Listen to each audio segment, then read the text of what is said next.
UFC 273 was an incredible event that had us hooked from the first minute to the last. There were epic moments in the Volkanovski fight, and it didn't look finished even after the referee, Herb Dean, stepped in and ended the fight. Chimaev-Burns was probably a contender for Fight of the Year, but despite all the fun, we're left with some questions about the event. First up, why was Crypto.com's fan-voted bonus available before the event? An incredibly important question that has been raised by fans is about the fan-voted bonus given by Crypto.com. Some fans, scrolling the UFC website a while before even the event had begun, found a link that led them to Crypto.com's fan bonus of the night. Understandably, some fans wanted to open and see what it was all about, and what they discovered was shocking to say the least. The website had already begun voting between 3 fighters, and you could vote for them even before the fight had begun. A lot of them voted to see if it would progress, and their vote would count, and that's exactly what happened as their vote was recorded. This has led to skepticism regarding the fan bonus, and fans are losing confidence in the fan bonus system, given that it's available for voting long before any blows are exchanged. We do hope it's a one-time only issue.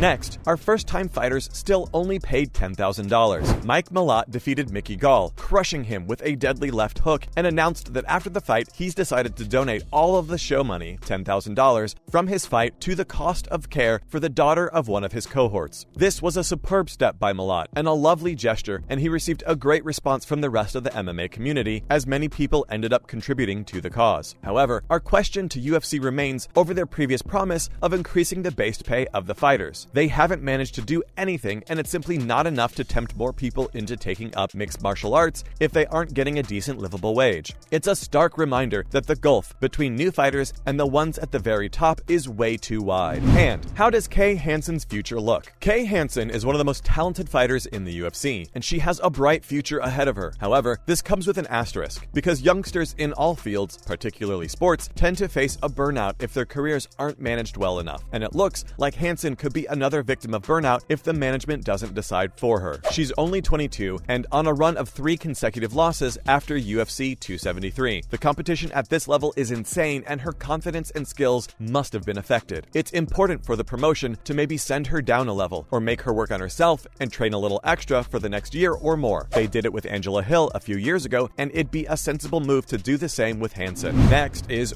what was Aspen Ladd thinking? This was the most confusing thing we all witnessed during UFC 273. We've no idea what the thinking was of Aspen Ladd or her team, but apart from Raquel Pennington, everyone was left shocked by her decision to fight Pennington to her strengths. As a result, Ladd lost the first 2 rounds and possibly allowed Pennington to dominate the fight. We're glad she realized the mistake and switched it up in the third and managed to land some pretty big blows. That only made things worse for the viewers because they wanted to know why Ladd didn't do all of that earlier. She only had herself and her team to blame after the unanimous decision went against her, and has a record of 1-3 from her last 4. Not a pretty reading. Maybe the team needs to go. Up next, what do we think about Ian Gary? Ian Gary's the most typical youngster in an era when youngsters are expected to do incredible things. Again, being a typical youngster isn't a bad thing, it just means that in the era of social media, your fans will have lesser patience with you, and you'll just have to work harder to make it in the end. But it's not just about the criticism, because he also has a lot of potential and talent, and that's evident. He's only 24, and the good thing is, he knows that there are aspects that he needs to work on and improve. That's always the right place to start, and it's great to see a youngster understand that there's room for improvement. He's already 9-0, and the few flaws that he does have, they'll soon go away too if he keeps on the upward trajectory. So, are you all buying the hype? Now, should show and win still be a thing? Of course, the answer is that it shouldn't be, but sadly for all of us, the UFC has hoodwinked people into believing that fighters try more and give it their all if there's more money on the table. It's a lie, and it'll always be a lie. You don't get into the octagon and just vibe your way through it because you've got a big payday coming. It's impossible to believe that someone would do that, and we refuse to believe it happens, even if the UFC somehow pushes that narrative. This comes after Dana White's comments to award Burns some show and win money after his loss to Chimaev, but before you buy into all of that nonsense, we ask you to take a look at how hard Burns prepared for this one. Even if the majority believed that Chimaev was the favorite, he really thought he could win, and he wasn't far off a win, to be fair, but it certainly had nothing to do with the money.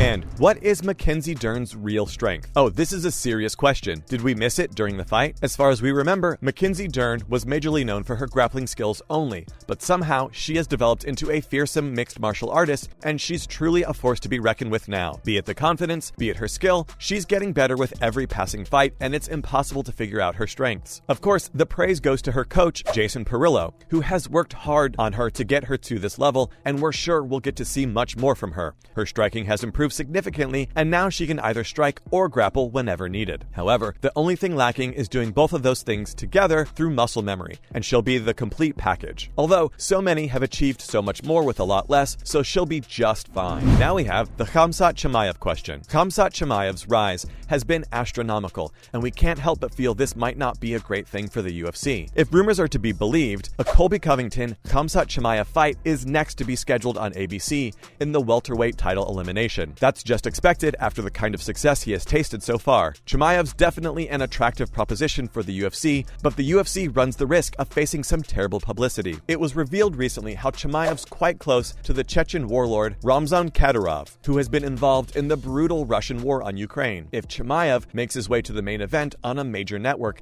how long do you think it'll take for the non-MMA media players to expose that relationship and bring it to light? It would result in a proper PR issue for the UFC, Disney, and ESPN, and that isn't something they'd want. He's a big deal in MMA, no doubt, but maybe he shouldn't be given the center stage just yet. And lastly, are we all ready for Aljamain Sterling's victory lap? Well, it doesn't matter if you're ready or not because it's already begun, and it's only going to get bigger and better. Were you one of the many people who called out Aljamain Sterling over his title win via disqualification last year? Well, some of you have to be, because there were so many. As per Sterling's Twitter profile, you should be filling in an apology form right away. Oh, and it's completely deserved because he's earned his plaudits after a fantastic win via split decision. That win meant that Sterling has managed to unite the bantamweight titles, and he remains the undisputed champion. He's calling out his haters, and it seems like they were mainly his motivators as he prepared for the showdown versus Peter Yan. Sterling was at the center of a lot of hate, and it came from fans and fellow fighters and analysts too. If you have to endure all of that for a year, it's only expected that your response will be grand. That's why we believe that his post-fight interview with Joe Rogan was only the beginning of his victory lap that's set to continue for quite some time, and all we can say is that he deserved it completely. Well, that's a wrap for this video. Do you have any other questions about UFC 273? Let us know in the comments below, and make sure to give this video a thumbs up and subscribe to our channel for more videos just like this. See you in the next one.